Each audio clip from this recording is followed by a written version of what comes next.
ಕಾಂಗ್ರೆಸ್ ಯುವ ನಾಯಕ ಫೈರೋಜ್ ಹತ್ಯೆ ಪ್ರಕರಣಕ್ಕೆ ಸಂಬಂಧಪಟ್ಟಂತೆ ಮೃತ ಫೈರೋಜ್ ಮನೆಗೆ ಯುವ ಕಾಂಗ್ರೆಸ್ ರಾಜ್ಯಾಧ್ಯಕ್ಷ ಈಗ ಭೇಟಿ ಕೊಟ್ಟಿದ್ದಾರೆ. ಯೂತ್ ಕಾಂಗ್ರೆಸ್ ರಾಜ್ಯಾಧ್ಯಕ್ಷ ಮಂಜುನಾಥ್ ಗೌಡ ಭೇಟಿ ಕೊಟ್ಟಿದ್ದಾರೆ. ಧಾರವಾಡದ ಹಾಸ್ಮಿ ನಗರದಲ್ಲಿರುವಂತಹ ಫೈರೋಜ್ ಮನೆಗೆ ಭೇಟಿ ಕೊಟ್ಟು ಕುಟುಂಬಸ್ಥರಿಗೆ ಸಾಂತ್ವನ ಹೇಳಿದ್ದಾರೆ ಮಂಜುನಾಥ್ ಗೌಡ ಅವರ ಜೊತೆ ರಕ್ಷಾರಾಮಯ್ಯ ಕೂಡ ಆಗಮಿಸಿದ್ದಾರೆ. ಹಂತಕರಿಗೆ ಶಿಕ್ಷೆ ಆಗುವಂತೆ ಕುಟುಂಬಸ್ಥರು ಒತ್ತಾಯ ಮಾಡಿದ್ದಾರೆ. ಧಾರವಾಡದಲ್ಲಿ ಕಾಂಗ್ರೆಸ್ ಮುಖಂಡ ಫೈರೋಜ್ ಭೀಕರವಾಗಿ ಹತ್ಯೆ ಮಾಡಲಾಯಿತು.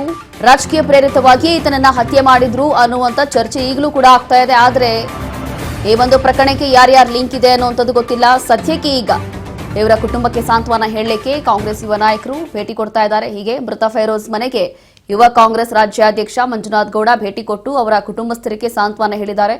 ಈ ಸಂದರ್ಭದಲ್ಲಿ ನ್ಯಾಯ ಕೊಡಿಸಿ ಹಂತಕರಿಗೆ ಶಿಕ್ಷೆ ಆಗಬೇಕು ಅಂತ ಹೇಳಿ ಅವರ ಕುಟುಂಬಸ್ಥರು ಕೇಳಿಕೊಂಡಿದ್ದಾರೆ.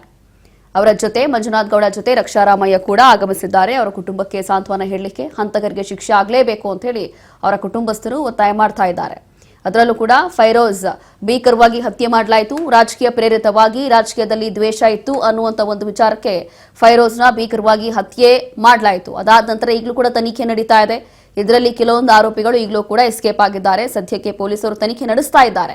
ಹಾಗಾಗಿ ಯೂತ್ ಕಾಂಗ್ರೆಸ್ ರಾಜ್ಯಾಧ್ಯಕ್ಷ ಮಂಜುನಾಥ್ ಗೌಡ ಭೇಟಿ ಕೊಟ್ಟಿದ್ದಾರೆ.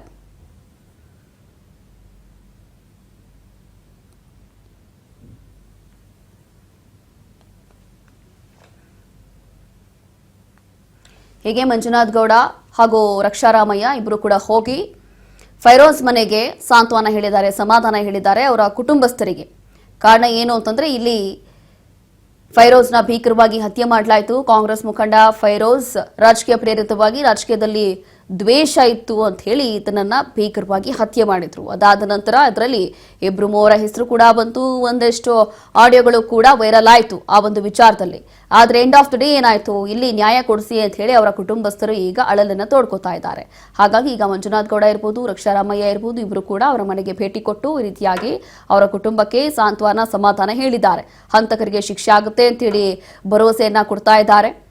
ಭೀಕರವಾಗಿ ಹತ್ಯೆಯಾಗಿದ್ದಂತಹ ಕಾಂಗ್ರೆಸ್ ಮುಖಂಡ ಫೈರೋಜ್ ಹತ್ಯೆ ಪ್ರಕರಣಕ್ಕೆ ಸಂಬಂಧಪಟ್ಟಂತೆ ಯಾವಾಗ ಫೈರೋಜ್ ಹತ್ಯೆ ಆಯಿತು ಅದಾದ ನಂತರ ಬಹಳಷ್ಟು ಅನುಮಾನಗಳು ಹುಟ್ಕೊಳ್ತು. ಅಂತಂದ್ರೆ ಯಾವ ಕಾರಣಕ್ಕೆ ಹತ್ಯೆ ಆಗಿರ್ಬೋದು, ಏನಕ್ಕೆ ಆಗಿರ್ಬೋದು, ಅಥವಾ ಯಾರು ಮಾಡಿರ್ಬೋದು ಅಂತ ಹೇಳಿ. ಅದಾದ ನಂತರ ಬೇರೆ ಬೇರೆ ವಿಚಾರಗಳು ಅಂತಂದ್ರೆ ವಿನಯ್ ಕುಲಕರ್ಣಿ ಹೆಸರು ಕೂಡ ಬಂತು ಈ ಒಂದು ಪ್ರಕರಣದಲ್ಲಿ. ವಿನಯ್ ಕುಲಕರ್ಣಿ ಮತ್ತೆ ಫೈರೋಜ್ ಬಹಳ ಆತ್ಮೀಯರಾಗಿದ್ರು, ಅದೇ ಒಂದು ಕಾರಣಕ್ಕೋಸ್ಕರ ಹತ್ಯೆ ಮಾಡಿದ್ರು ಅನ್ನುವಂತ ಆರೋಪ. ಮತ್ತಷ್ಟು ಮಾಹಿತಿಯನ್ನ ಕೊಡ್ತಾರೆ ನಮ್ಮ ಪ್ರತಿನಿಧಿ ಪ್ರಶಾಂತ್. ಈಗ ಮಂಜುನಾಥ್ ಗೌಡ ಮತ್ತೆ ರಕ್ಷಾರಾಮಯ್ಯ ಕೂಡ ಭೇಟಿ ಕೊಟ್ಟು ಸಾಂತ್ವನ ಹೇಳ್ತಾ ಇದ್ದಾರೆ, ಹೌದು. ಬಟ್ ಆದ್ರೂ ಕೂಡ ಈಗ ಅವರ ಕುಟುಂಬಸ್ಥರು ಏನ್ ಹೇಳ್ತಿದ್ದಾರೆ ಮತ್ತೆ ಎಲ್ಲಿವರೆಗೂ ಹೋಗಿದೆ ಈ ತನಿಖೆ? ರೋಷನ್, ಏನಂತಂದ್ರೆ ಇವತ್ತು ಕೂಡ ಮಾಜಿ ಅಧ್ಯಕ್ಷರಾದಂತ ಯೂತ್ ಕಾಂಗ್ರೆಸ್ ಅಧ್ಯಕ್ಷರಾದಂತ ರಕ್ಷಾರಾಮಯ್ಯ ಹಾಗೂ ಈಗಿನ ಪ್ರೆಸಿಡೆಂಟ್ ಯೂತ್ ಕಾಂಗ್ರೆಸ್ ನ ಅಧ್ಯಕ್ಷರಾದಂತ ಮಂಜುನಾಥ್ ಕೂಡ ಇಬ್ರು ಕೂಡ ತಮ್ಮ ಕಾರ್ಯಕರ್ತರ ಜೊತೆ ಫೈರೋಜ್ ಪಠಾಣ್ ಅವರ ಮನೆಗೆ ಭೇಟಿ ನೀಡಿರ್ತಕ್ಕಂಥದ್ದು ಮತ್ತು ಅವ್ರ ಕುಟುಂಬಕ್ಕೆ ಸ್ವಾತಂತ್ರ್ಯ ಕೂಡ ಹೇಳಿರ್ತಕ್ಕಂಥದ್ದು. ಅದ್ರ ಬಳಿಕ ಮಾಧ್ಯಮಕ್ಕೆ ಹೇಳಿಕೆಯನ್ನು ಕೊಟ್ಟದ್ದು ಏನಂತಂದ್ರೆ ಯಾವುದೇ ಕಾರಣಕ್ಕೆ ಇಂಥ ತಪ್ಪುಗಳನ್ನು ಯೂತ್ ಕಾಂಗ್ರೆಸ್ ಪಕ್ಷ ಸಂಶೋಧಲ್ಲ. ಈಗಾಗಲೇ ನಾವು ಈ ಮೊಹಮ್ಮದ್ ಶಾ ಇರ್ಬೋದು, ಆಮೇಲೆ ಈಗ ಟಮಾಟ್ಕರ್ ತಮ್ಮ ಆದಂತ ಇಕ್ಬಾಲ್ ಟಮಾಟ್ಕರ್ ಇರ್ಬೋದು, ಇವರನ್ನ ಪಕ್ಷದಿಂದ ಉಚ್ಚಾಟನೆ ಮಾಡ್ತಕ್ಕಂಥದ್ದು. ಈಗ ಉಳಿದಿದ್ದು ಒಂದೇ ಅಂದ್ರೆ ಇಸ್ಮಾಯಿಲ್ ಟಮಾಟ್ಕರ್, ಇವರು ಕೂಡ ಕಾಂಗ್ರೆಸ್ ಮುಖಂಡರು.